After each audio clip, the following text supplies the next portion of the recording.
عبادت، کوئی ریاضت، کوئی صدقہ، کوئی خیرات کر کے ایصال ثواب کی صورت پیدا کرے۔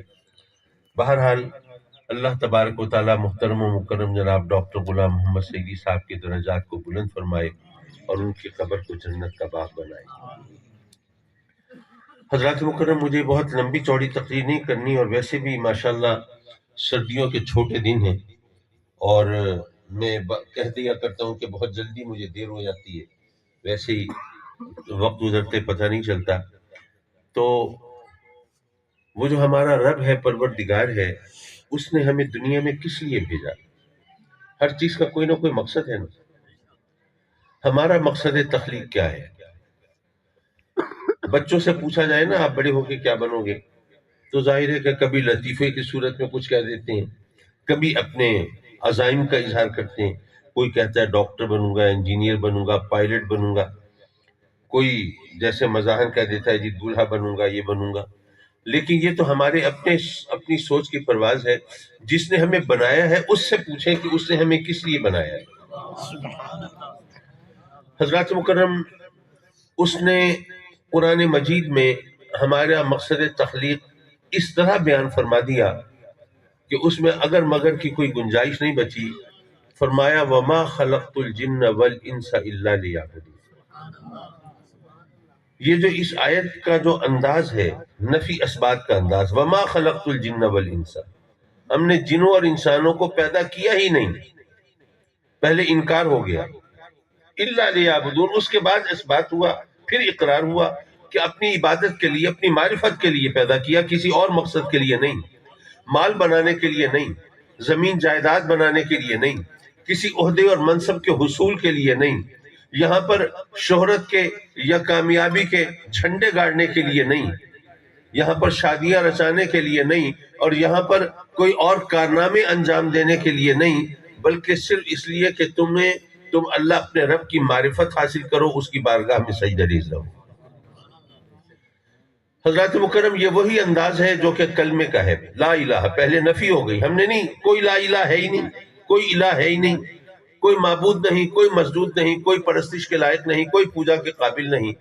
اس کے بعد پھر اثبات ہے، پھر اقرار ہے، الا اللہ، اللہ کے سوا۔ حضرات مکرم، اس انداز میں حکمت کیا ہے؟ حکمت یہ ہے کہ اگر سیدھا سادہ یوں کہہ دیا جائے اللہ ہمارا معبود ہے تو بات تو صحیح ہے، اس میں کوئی خطا نہیں، غلطی نہیں، کوئی کمی بھی نہیں۔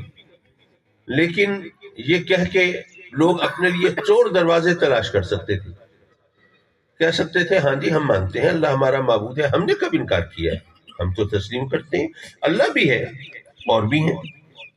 لیکن جب کہا لا الہ، کوئی معبود ہے ہی نہیں، تو باقی ہر معبود کی نفی ہو گئی۔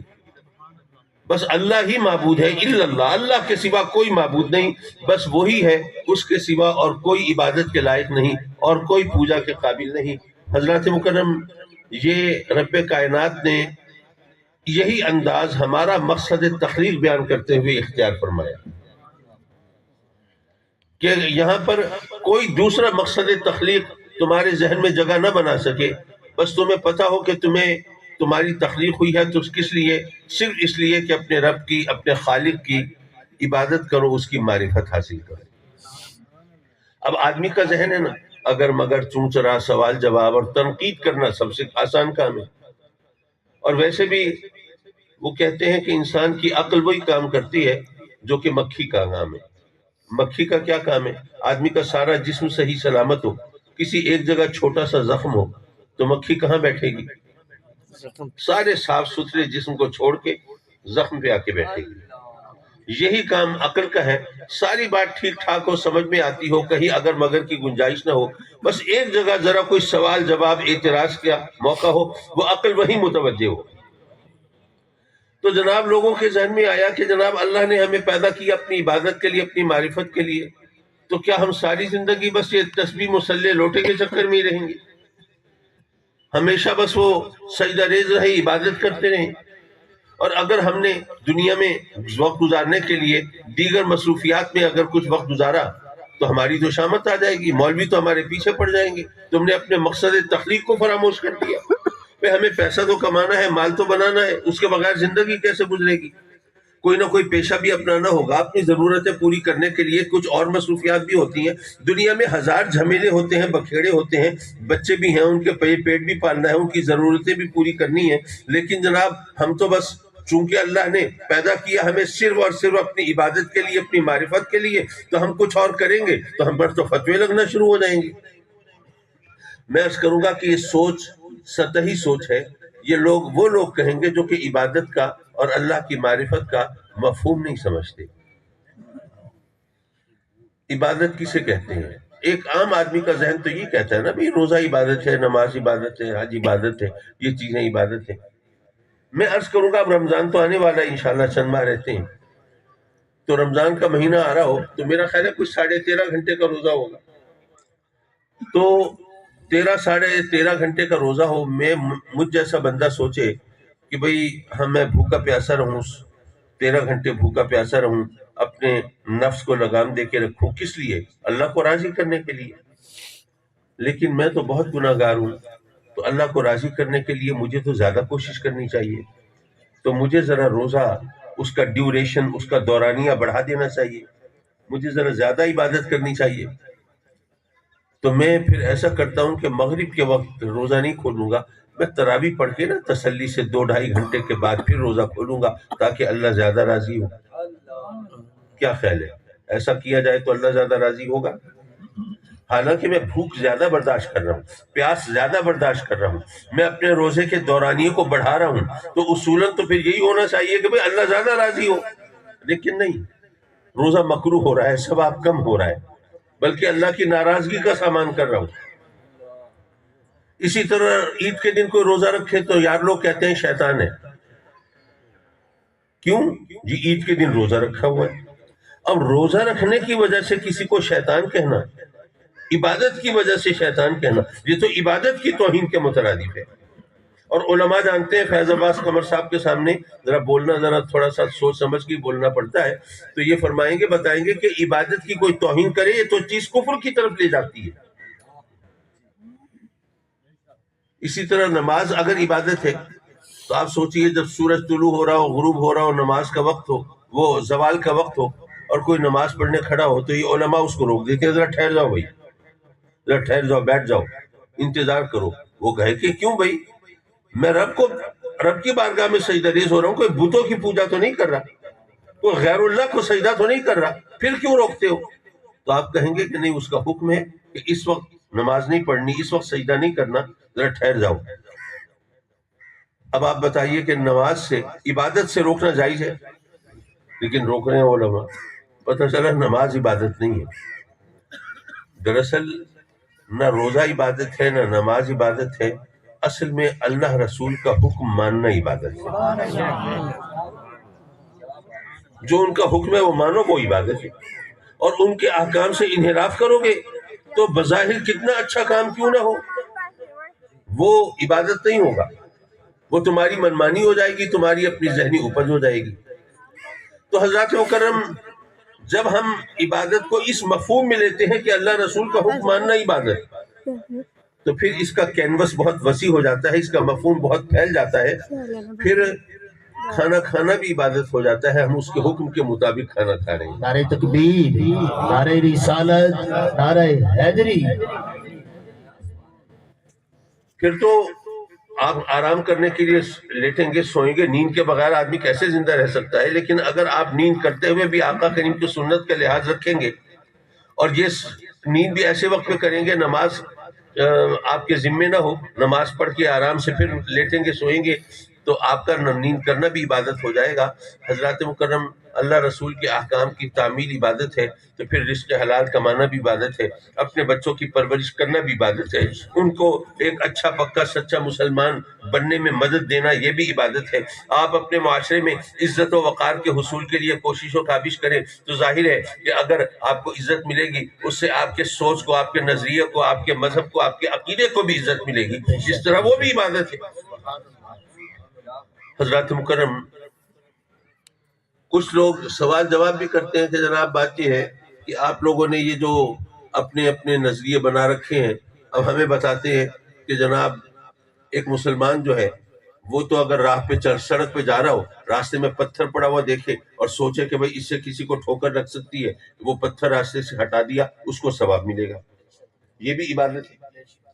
لیکن اگر کوئی کافر ہے, وہ مسافروں کی سہولت کے لیے پوری سڑک تعمیر کر دے, آپ کہتے ہیں جی اس کے لیے کوئی اجر نہیں, کیونکہ جی وہ تو کافر ہے. اسی طرح ایک مسلمان ہے, وہ کسی بیمار کی مزاج پرسی کے لیے چاہے گھر چاہے ہسپتال جہاں بھی موقع ہے وہ چلا گیا. اب وہ اس کا علاج نہیں کر سکتا, اس کو فائدہ نہیں پہنچا سکتا, وہ صرف مزاج پرسی کے لیے اخلاقی طور پر اپنا فرض ادا کرنے کے لیے گیا ہے, یا شاید یہ وجہ ہو کہ بھئی وہ مریض اس کو دیکھے گا, ذرا خوش ہو جائے گا کہ یہ مجھے دیکھنے کے لیے آئے ہیں, پوچھنے کے لیے آئے ہیں, ایک تعلق. لیکن علاج مرض کے حوالے سے تو آپ کچھ نہیں کر سکتے. لیکن آپ اگر کسی مریض کی مزاج پرسی کے لیے چلے جائیں تو اس کا ثواب آپ کو ملے گا. لیکن کوئی کافر ہے, غیر مسلم ہے, ایمان سے محروم ہے, تو وہ ہسپتال پورا بنا دے مریضوں کے لیے, اس کے لیے کوئی اجر نہیں. تو یہاں پر آ کر بہت سے لوگوں کے ذہن میں اگر مگر سوال جواب شروع ہو جاتے ہیں کہ یہ کیسی بات ہے, یہ تو بس جی اچھائی اور برائی جو ہے اس کا مطلب یہ ہوا کہ آپ کے نبی کا نام کا کلمہ پڑھا ہے, مسلمان ہوئے ہیں, تبھی ہماری اچھائی کی کوئی اوقات اور حیثیت ہے, ورنہ کوئی ہے ہی نہیں. آپ دیکھیے جناب, مسلمان گناہ گار ہیں, خطا کار ہیں, چوری کر رہے ہیں, ڈاکے ڈال رہے ہیں, یہ کر رہے ہیں, وہ کر رہے ہیں, لیکن وہ نیکی کرے تو ٹھیک ہے. اور وہ جو کافر ہیں وہ جناب چیریٹی کے کام کر رہے ہیں, انہوں نے انسانیت کی خدمت کا ٹھیکہ اٹھایا ہوا ہے, یہ کیا ہوا ہے, وہ کیا ہوا ہے. دیکھیے ان کے ممالک جا کے دیکھیے, ہم مسلمان بھی وہاں پہ جا کے رہنا اس راحت محسوس کرتے ہیں جناب, وہاں پہ سکون ہے, وہاں پہ اطمینان ہے, وہاں پر زندگی بڑے آرام سے گزر جاتی ہے. تو ایسے میں یہ آپ کہیں کہ جی یہ ہمارے لیے اجر و ثواب ہے, ان کے لیے کچھ نہیں, یہ تو بڑی عجیب سی بات ہے. اس کو سمجھنے کی کوشش کیجیے. دیکھیے پہلی بات تو یہ ہے کہ اگر آپ نے مثال کے طور پہ کسی شخص کو ملازم رکھا, ظاہر ہے ملازم رکھا اپنے کام کاج کے لیے, اور اس سے اس کی تنخواہ مقرر کی, بھئی تمہاری اتنی تنخواہ ہوگی. اب وہ آ گئے اگلے دن, لیکن وہ عجیب مزاج کا بندہ نکلا.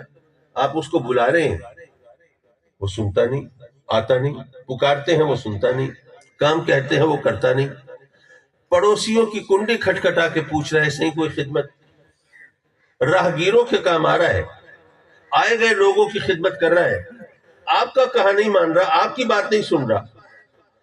تو آپ بھی کہیں گے اچھا ٹھیک ہے, مہینہ گزر جائے دیکھتے ہیں. اب جب مہینہ گزر گیا, وہ آئے گا تنخواہ لینے, دیں گے آپ تنخواہ اسے؟ آپ کہیں گے بھئی میں نے تجھے رکھا تھا اپنی خدمت کے لیے, اگر میرا کہا مانتا, یہ جو کام تو نے کیا یہ بھی اگر میرے کہنے پہ کرتا تو تیری تنخواہ میرے ذمہ تھی, میں دیتا. لیکن اب تو نے منمانی کی ہے نا, تو جن کی خدمت کی ہے, جن کے کام آیا ہے, جن کے ساتھ لگا رہا ہے, جا ان کے پاس جانا, ان سے مانگ تنخواہ, میرے پاس کیا لینے آیا. وہ جو ایمان سے محروم ہیں, وہ اگر خدمت خلق کر رہے ہیں, لوگوں کے ساتھ بھلائی کر رہے ہیں, یہ کر رہے ہیں, وہ کر رہے ہیں, تو قیامت کے دن اپنے کسی اچھائی کا, کسی کام کا صلہ مانگیں گے تو رب کائنات نہیں فرمائے گا کہ میں نے تجھے پیدا کیا تھا اپنی عبادت, اپنی معرفت کے لیے. اگر مجھ سے لو لگاتا, میری معرفت حاصل کرتا, اگر میرے نام کا کلمہ پڑھتا, پھر ٹھیک ہے میرے کہنے پر خدمت خلق بھی کرتا, میرے احکام کی تعمیل میں وہاں پر یہ سب اچھائی کے کام کرتا, تو یہ صلہ میرے ذمہ تھا. لیکن اب جن کے کام تو اپنی مرضی سے کرتا رہا, جا انہی سے مانگنا, ان سے صلہ مانگ, میرے پاس کیا لینے آیا. حضرات مکرم, اسی بات کو ایک اور انداز سے سمجھ لیجئے. دیکھیے جو شخص بھی جو کام کرے, اس کی کوئی نہ کوئی علت, کوئی نہ کوئی سبب, کوئی نہ کوئی وجہ ہوتی ہے. آپ کھانا کھاتے ہیں, بھوک لگتی ہے, کب تک کھاتے رہتے ہیں؟ جب تک بھوک باقی رہتی ہے. اسی طرح فرض کیجئے کہ آپ نے ملتان میں رہائش رکھنی ہے, تو آپ کو مکان چاہیے ہوگا, مکان کی تلاش کر رہے ہیں. یہ تلاش کب تک جاری رہے گی؟ جب تک آپ کو رہائش کا مسئلہ حل نہیں ہو جاتا, مکان نہیں مل جاتا. جب مکان مل جائے گا, رہائش کے لیے جگہ ہو جائے گی, پھر کیا آپ مکان کی تلاش جاری رکھیں گے؟ نہیں, چھوڑ دیں گے. کام اس وقت تک جاری اور باقی رہتا ہے جب تک اس کی علت, اس کی وجہ باقی رہتی ہے. یار وہ کافر جو ہیں, وہ جناب اپنا نظام چلا رہے ہیں, وہ اپنے ملک کو صحیح خطوط پر رکھنا چاہتے ہیں، اپنے معاشرے کو بھی سنوارنا چاہتے ہیں، وہ زندگی آرام سے بسر کرنا چاہتے ہیں، اس لیے وہ قانون کا احترام بھی کرتے ہیں۔ وہ جناب انہوں نے ایسا نظام بنایا ہے کہ اس کے اندر تمام چیزیں اپنی اپنی جگہ صحیح چل رہی ہیں، تو اس لیے وہاں ہمارے لوگ بھی کہتے ہیں بھائی ان کے ملک میں جائیں گے نا، وہاں پہ بڑا سکون ہے، وہاں پہ بڑا اطمینان ہے۔ یارو وہ جو کچھ بھی کر رہے ہیں وہ اپنے ملک کو سنوارنے کے لیے، اپنے معاشرے کو بہتر بنانے کے لیے، اپنی زندگی کو خوشگوار اور آرام دہ اور پرسکون بنانے کے لیے، اسی لیے کر رہے ہیں۔ لیکن مسلمان اگر کوئی اچھائی کا کام کرتا ہے تو وہ اس لیے کرتا ہے کہ اللہ کا حکم یہ ہے، اس کا فرمان یہ ہے۔ یارو کافروں نے کام کیا اپنے ملک کے لیے، اپنی زندگی کے لیے، اپنے معاشرے کے لیے، اپنی راحت کے لیے، سکون کے لیے، انہوں نے اس دنیا کے لیے کام کیا۔ دنیا ختم ہو گئی، کام بھی ختم ہو گیا۔ جب تک دنیا باقی تھی وہ اپنے کام کا فائدہ اٹھاتے رہے، وہاں ان کو سہولت ملتی رہی، آرام ملتا رہا، عیش و عشرت سے زندگی بسر کرتے رہے۔ لیکن جیسے ہی وہ دنیا ختم ہوگی تو ان کا کام تو ختم ہو گیا نا۔ جب کام ختم ہو گیا تو پھر صلہ کس چیز کا؟ لیکن جو مومن نے، مسلمان نے جو کام کیا وہ اپنے رب کی رضا کے لیے کیا۔ تو دنیا ختم بھی ہو جائے اللہ تو باقی ہے نا۔ اللہ اکبر، یا رسول زندہ باد۔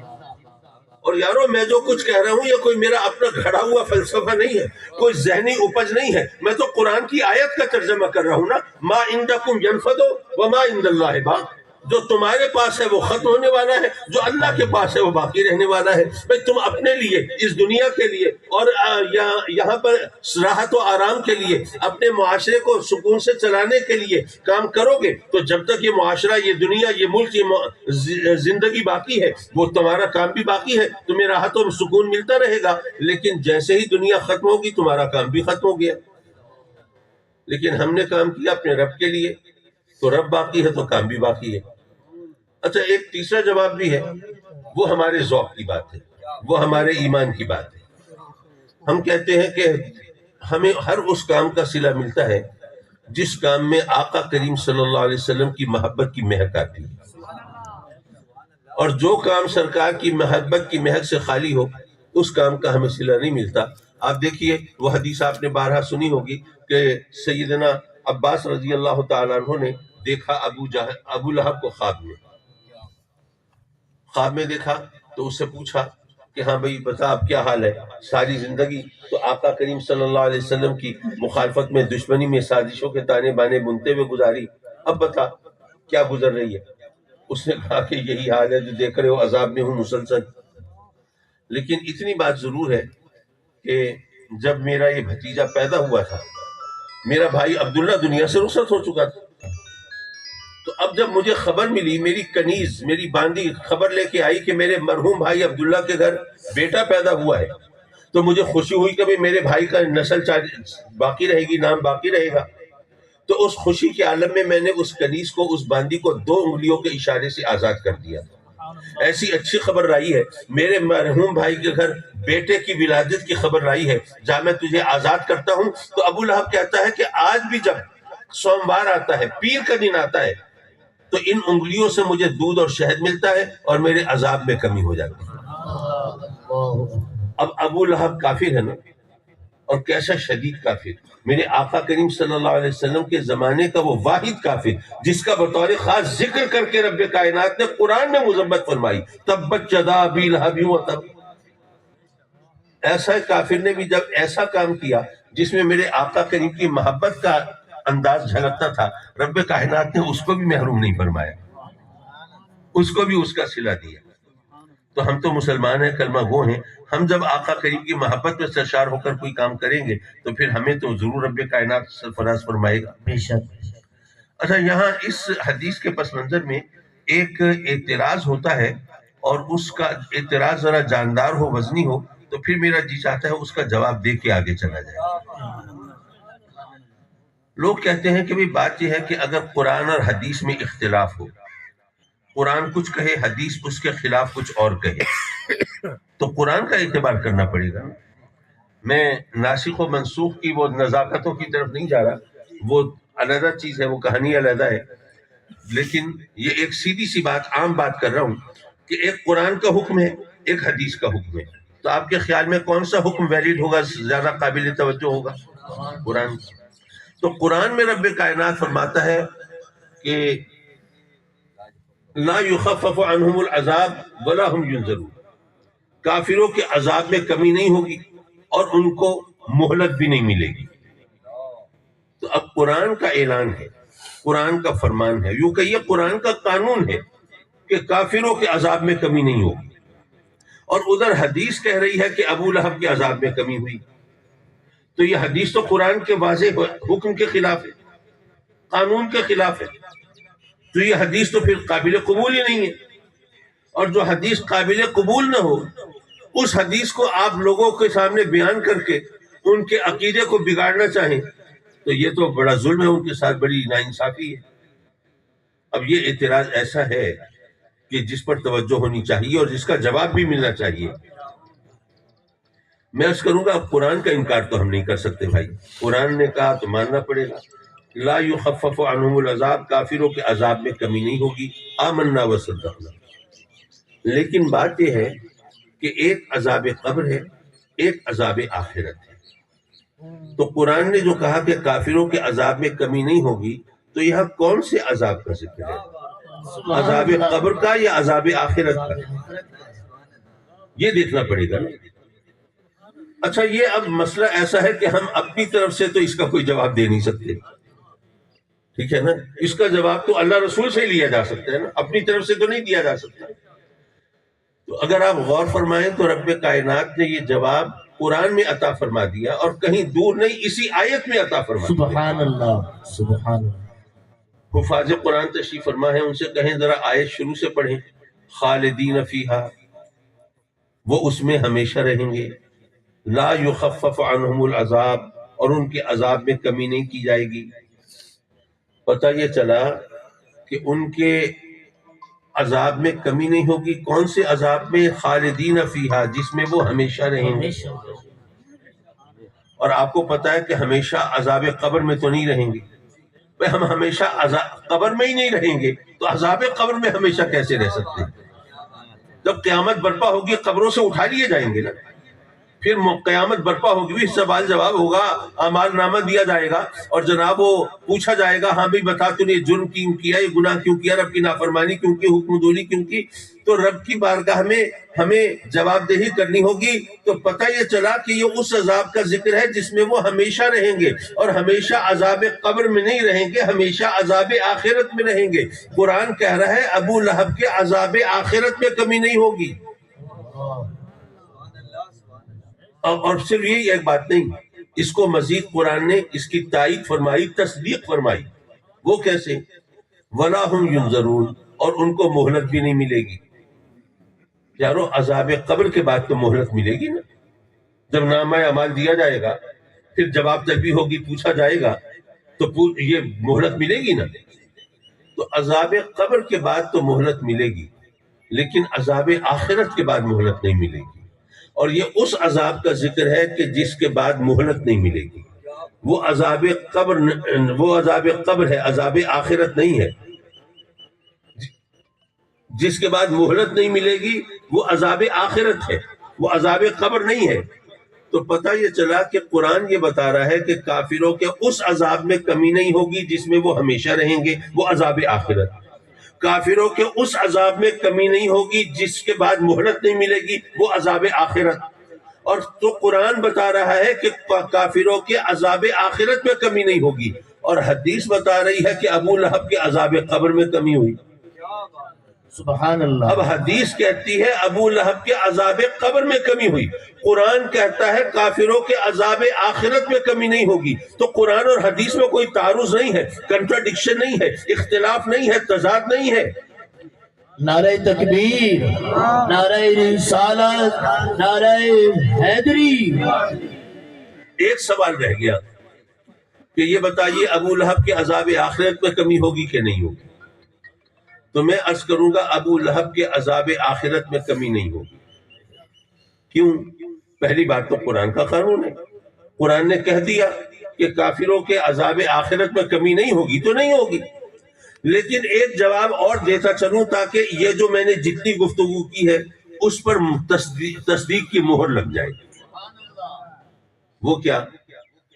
بھئی ابو لہب کے عذاب میں کمی ہوتی ہے پیر کے دن، ٹھیک ہے نا، سوموار کو کمی ہوتی ہے پیر کے دن، اور جب قیامت برپا ہو جائے گی پھر پیر کا دن تو آئے گا نہیں،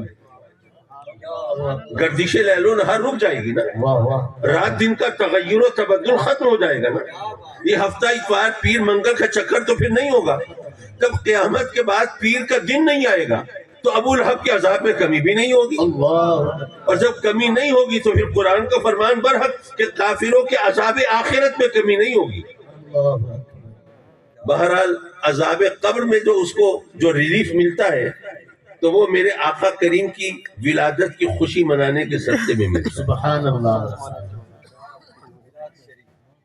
حضرات مکرم، بس میں ایک آدھ بات اور، کیونکہ اب عصر کا وقت بھی چند منٹ میں شروع ہونے والا ہے اور سردیوں کے چھوٹے دن ہوتے ہیں، ایسے میں زیادہ تاخیر کرنا وہ نماز کو مکروہ کرنے والی بات ہوتی ہے۔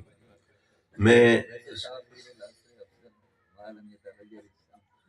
سبحان اللہ، وہ گرمیوں کے لیے احکام وہی رکھے ہیں، سردیوں میں ذرا یہاں تو نماز قضا ہونے کے امکانات پیدا ہو جاتے ہیں، فضیلت کے چکر میں آپ وہ بالکل ہی اس سے نہ جائیں۔ حضرات مکرم، گزارش ہے کہ اگر کسی ہستی کا ذکر ہو تو لوگ نہیں پہچانیں گے کس کا ذکر ہے جب تک کہ اس کا جو سب سے معتبر حوالہ ہے، جو سب سے بڑی پہچان ہے، جب تک اس کا ذکر نہ کیا جائے۔ سبحان اللہ، شاید یہ جملہ ابھی الجھا ہوا لگ رہا ہو، ذرا مثال کے ذریعے سلجھا دوں اس کو۔ جی جی، محمد علی ایک کامن نام ہے، عام طور پر نام ہوتا ہے محمد علی۔ میں آپ سے پوچھوں کہ جی آپ محمد علی کو جانتے ہیں تو آپ سوچ میں پڑ جائیں گے کون محمد علی؟ ایک تو میرے خالو ہیں، ان کا ذکر ہے، یا ہمارے محلے میں ایک دکاندار ہے محمد علی، لیکن کاظمی صاحب ان کو تو نہیں جانتے ہوں گے، ان کا کیا ذکر ہے؟ شاید محمد علی جناح کی بات کرتے ہوں، قائد اعظم کی، شاید تحریک پاکستان کے قائد مولانا محمد علی جوہر کی بات کرتے ہوں، یا یہ بھی ممکن ہے کہ محمد علی کلے وہ باکسر کی بات کرتے ہوں۔ یارو اگر مجھے بانی پاکستان کی بات کرنی ہے تو قائد اعظم کا لاحقہ لگانا پڑے گا، اگر بات کرنی ہے مولانا محمد علی جوہر کی تو جوہر کا سابقہ نفی کرنا پڑے گا، سبحان اللہ، اگر میں محمد علی باکسر کے کلے کی بات کرتا ہوں تو کلے یا باکسر کا لفظ ساتھ بولنا پڑے گا، تبھی آپ پہچانیں گے نا کس محمد علی کی بات ہے، سبحان اللہ، ورنہ تو آپ الجھن میں ہی رہیں گے، بھائی محمد علی پتہ نہیں کون محمد علی۔ تو جس ہستی کا بھی ذکر ہو تو لوگ نہیں پہچانیں گے جب تک اس کی سب سے بڑی پہچان اس کا حوالہ نہ دیا جائے، سبحان ٹھیک؟ اللہ، لوگوں نے کہا کہ مولا ہم تیری بارگاہ میں جھکتے ہیں، تجھے سجدہ کرتے ہیں، تجھ سے بندگی کا رشتہ جوڑتے ہیں، پر مولا تجھے دیکھ تو نہیں سکتے، سن بھی نہیں سکتے۔ اچھا سننا اور دیکھنا تو دور کی بات ہے، مولا ہم کو تصور بھی نہیں کر سکتے تو کیسا ہے، اللہ، شکل کیسی ہے، صورت کیسی ہے، نقش و نگار کیسے ہے، خد و خال کیسے ہے، رنگ روپ کیسا ہے، چہرہ مہرہ کیسا ہے، قد و قامت کیسی ہے، جسامت ماہیت کیسی ہے، کچھ پتہ نہیں۔ تو مولا ہم تجھ سے جو یہ بندگی کا رشتہ جوڑ رہا ہوں کچھ تو ہمیں معلوم ہونا چاہیے، تیری شان کیا ہے، تیرا مقام کیا ہے، تیری ذات کیا ہے، کچھ تو خبر ہو، ہماری اوقات اور حیثیت کے مطابق ہی صحیح، لیکن ہمیں کچھ تو معلوم ہونا چاہیے نا کہ ہم جس کو سجدے کرتے ہیں، جس سے لو لگاتے ہیں، جس کی بارگاہ میں جھولی پھیلاتے ہیں اور دستے سوال دراز کرتے ہیں، اور جس سے ہم سب کچھ مانگتے ہیں، اور جس پر جو ہمارا خالق ہے، مالک ہے، مولا کچھ تو معلوم ہو۔ جب سوال کیا تو ظاہر ہے کہ لوگوں نے اپنی اپنی عقل کے مطابق جواب دینا تھا۔ کسی نے کہا کہ جی وہ آسمان سے مینہ برسانے والا، کسی نے کہا زمین سے سبزہ اگانے والا، کسی نے کہا شاخ شجر کو ثمربار کرنے والا، یا سیب کی کوکھ میں گوہر آبدار بنانے والا، یا سر شاخ گلاب پھول مہکانے والا، یا بساط ہستی بچھانے والا، یا نگار خانے قدرت سجانے والا، یا گردش لیل و نہار قائم کرنے والا، کسی نے کہا روزی رزق دینے والا ہے، کسی نے کہا آل اولاد عطا کرنے والا ہے، کسی نے کہا عزت اور ذلت کا مالک ہے، کسی نے کہا خشک و تر کا خالق ہے، بحر و بر کا مالک ہے، کسی نے کہا زمین آسمان بنائے اس نے، کسی نے کہا شمس و قمر سجائے اس نے، کسی نے کہا کہکشاں کی محفل آراستہ اس نے کی ہے، کسی نے کہا سلسلہ نبوت اور رسالت جاری اس نے کیا ہے۔ بے ہر ایک اپنی عقل، اپنی حیثیت اور اپنی اوقات کے مطابق جواب دیتا رہا۔ اب پوچھنے والا حیران پریشان، جتنے منہ ہیں اتنی باتیں، سبحان اللہ، اب کس کا اعتبار کرے، کس کی بات کو مانے؟ مولا یہ کیا یہ نہیں ہو سکتا؟ اب انہوں نے تو الجھا دیا ہے، کیا یہ نہیں ہو سکتا تو خود بتا دے تو کون ہے؟ سبحان اللہ، سبحان اللہ۔ تو رب کائنات نے اپنا تعارف کیسے کرایا؟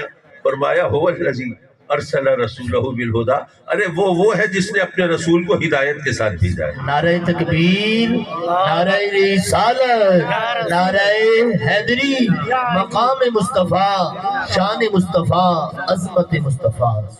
کہ رب کائنات نے اپنے محبوب علیہ السلام کو اپنی سب سے بڑی پہچان عطا بنایا ہے۔ اس کا آپ کا ذکر اس طرح فرمایا کہ مجھے پہچاننا ہو تو میرے محبوب کو دیکھو۔ سبحان اللہ۔ اگر ابھی یعنی یہ تاریخ ثابت ہے کہ ماننے والوں نے پہلے مصطفیٰ کو مانا ہے، بعد میں خدا کو مانا سبحان ہے۔ اللہ۔ لیکن ہو سکتا ہے کہ یہ جملہ کسی کے حلق میں اٹک جائے، تو چلیے ایک اور انداز سے سمجھ لیجیے۔ میرے آقا کریم صلی اللہ علیہ وسلم نے جب پہلی بار اعلان نبوت فرمایا، جب دعوت حق دی کھلم کھلا صفا کے پہاڑ پر تشریف فرما ہوئے اور لوگوں کو اس وقت کے دستور کے مطابق بلایا، جب لوگ جمع ہو گئے تو آپ نے پوچھا کہ اگر میں تمہیں خبر دوں کہ پہاڑ کے دوسری طرف ایک لشکر جرار ہے تم پر حملہ کرنے کے لیے تیار ہے، مانو گے؟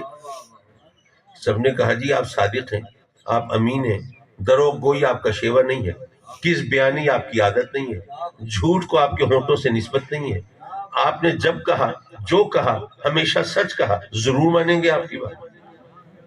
تب میرے آقا کریم صلی اللہ علیہ وسلم نے فرمایا کہ اے لوگوں پھر میں تمہیں بتاتا ہوں کہ پتھر اور لکڑی کے تراشے ہوئے بت جن کو تم نے اپنے ہاتھوں سے گھڑا ہے یہ تمہارے خدا نہیں، وہ وحدہ لا شریک ہے جس نے مجھے نبی بنا کے بھیجا ہے۔ سبحان اللہ، سبحان اللہ۔ حضرات مکرم، جو نقطہ میں ہائی لائٹ کرنا چاہتا تھا وہ یہ کہ پہلی بار اعلان نبوت ہو رہا ہے، دعوت حق دی جا رہی ہے، کتنا اہم موقع ہے۔ اب میرے آقا کریم نے اس وقت لوگوں کو بلا کے یہ نہیں فرمایا کہ اے لوگوں میرے رب کا پیغام آیا ہے، اللہ کا حکم ہے، اس کی طرف سے وحی آئی ہے، جبریل امین آئے ہیں، فرشتوں کے سردار آئے ہیں میرے پاس، یہ میں پیغام تمہیں پہنچانا چاہتا ہوں۔ نہیں، میرے آقا کریم نے فرمایا اے لوگوں مجھے صادق مانتے ہو، مجھے امین مانتے ہو، میری بات کا اعتبار کرتے ہو، اگر مجھے مانتے ہو تو اس کو بھی مان لو۔ سبحان یارو اللہ۔ تاریخ شاہد ہے، ماننے والوں نے پہلے مصطفیٰ کو مانا ہے، بعد میں خدا کو مانا ہے۔ نعرہ تکبیر، نعرہ رسالت، نعرہ حیدری۔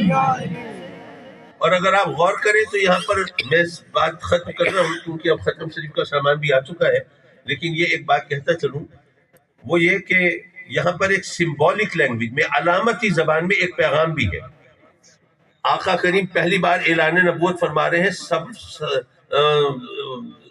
وہ صفا کے پہاڑ پر کھڑے ہو کر لوگوں کو اور بتا رہے ہیں کہ اے لوگوں تم تو نیچے کھڑے ہو نا، بستیوں میں رہنے والے ہو، تمہیں کیا پتا کہ پہاڑ کے ادھر کیا ہے، لیکن جو پہاڑ پر کھڑا ہے جو بلندیوں پہ ہے وہ تو دونوں طرف دیکھتا ہے نا۔ سبحان اللہ۔ مجھے تو نہیں پتا کہ دیوار کی ادھر کیا ہے، لیکن جو دیوار پر بیٹھا ہے وہ تو دونوں طرف دیکھتا ہے نا۔ تو آقا کریم نے پہلی بار اعلان نبوت کرتے ہوئے یہ علامتی زبان میں مسئلہ حل کر دیا تھا کہ اے لوگوں تمہیں تو نہیں خبر کہ ادھر کیا ہے ادھر کیا ہے، لیکن جو بلندی پہ ہوتا ہے وہ دونوں طرف دیکھتا ہے، میں ادھر بھی دیکھتا ہوں، میں ادھر بھی دیکھتا ہوں، میں دنیا بھی دیکھتا ہوں، میں آخرت بھی دیکھتا ہوں، میں نیت بھی دیکھتا ہوں، میں عمل بھی دیکھتا ہوں، میں ظاہر میں دیکھتا ہوں، میں باطن بھی دیکھتا ہوں۔ تو اس لیے میرے بارے میں یہ سوال مت کرنا کہ مجھے ادھر کا علم ہے یا نہیں ہے، ارے جو اس بلندی پہ ہو اس سے کچھ چھپا ہوا نہیں ہوگا۔ سبحان اللہ۔ نعرہ تکبیر، نعرہ رسالت، نعرہ حیدری۔ بس وہ اپنے والد گرامی کی ایک بات یاد آئی، وہ سنا دوں۔ بات یہی ہو رہی تھی کہ اللہ کو پہچانا ہے تو آقا کریم کو دیکھ کے پہچانا ہے، اس کے علم، اس کی طاقت، اس کے اختیار، اس کی شان، اس کے مرتبے کا ہمیں کیسے پتہ چلتا؟ وہ تو آقا کریم نے جو جھلک دکھائی تو ہمیں پتہ چلا، چاند کے 2 ٹکڑے کیے تو پتہ چلا کہ اگر آپ کے اشارے سے چاند 2 ٹکڑے ہو سکتا ہے تو جس کے اشاروں پہ آپ چلتے ہیں تو اس کی طاقت کا عالم کیا ہوگا؟ یہ تمام چیزیں تو ہمیں پتہ چلی۔ تو فرمایا کہ بات یہ ہے، یہ بتاؤ اگر یہ چاند اور سورج میں جو نور چمک رہا ہے کس کا ہے؟ اللہ کا ہے۔ اور کلیوں اور پھولوں میں جو حسن جھلکتا ہے یہ کس کا ہے؟ اللہ کا ہے۔ فرمایا اگر اللہ کا نور چاند اور سورج میں چمکے تو یہ شرک نہیں، اور اللہ کا حسن کلیوں اور پھولوں میں جھلکے تو یہ شرک نہیں، تو اگر اس کے علم و اختیار کے جلوے اس کے محبوب میں نظر آ جائے تو یہ شرک کیسے ہو سکتا ہے؟ اللہ تبارک و تعالیٰ اپنے کرم سے حاضری بھی قبول فرمائے، اور ہمارے محترم ماسٹر غلام محمد صاحب سعیدی اور ان کے بزرگوں کی مغفرت فرمائے، جنات الفردوس میں اعلیٰ مقام دے۔ آمین وآخر دعوانا ان الحمد للہ رب العالمین۔ آمین۔